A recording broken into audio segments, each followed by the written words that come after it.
Here's another one of my favorite subjects, marine chronometers.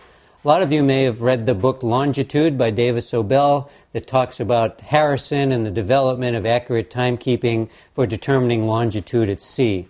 It's a fascinating story and vital really to the progress of navigation at sea and to a lot of what happened in the history of the world in the last couple of hundred years.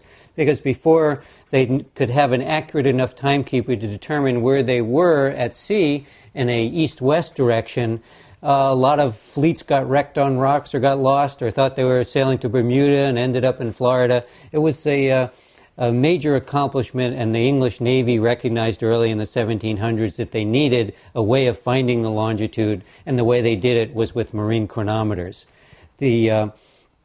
Of course, you needed a clock that did not have a pendulum. A pendulum wouldn't work at sea. You needed a clock that had a balance wheel, and you needed a clock that wasn't going to be subject to the violent tossings of the ship or to have trouble with temperature swings, sea air, that kind of thing. Most chronometers were made in England. This is a chronometer by John Walker, made in the 1850s. Typical of the ones at the time, in a gimbaled box so that when the ship was rolling that could move around and keep the clock relatively level. Silvered case, maker name, up-down indicator indicating how many reserve hours of power in the mainspring, because you never wanted to let this run down.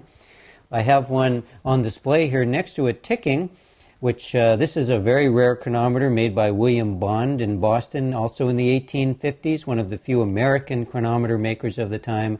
You can actually see this balance wheel ticking along quite vigorously even after all these years. So these are great things to collect. They're probably the most accurate, highly refined machines of that time because they needed to be accurate within a few seconds a month, or else you were going to end up in Florida instead of Bermuda.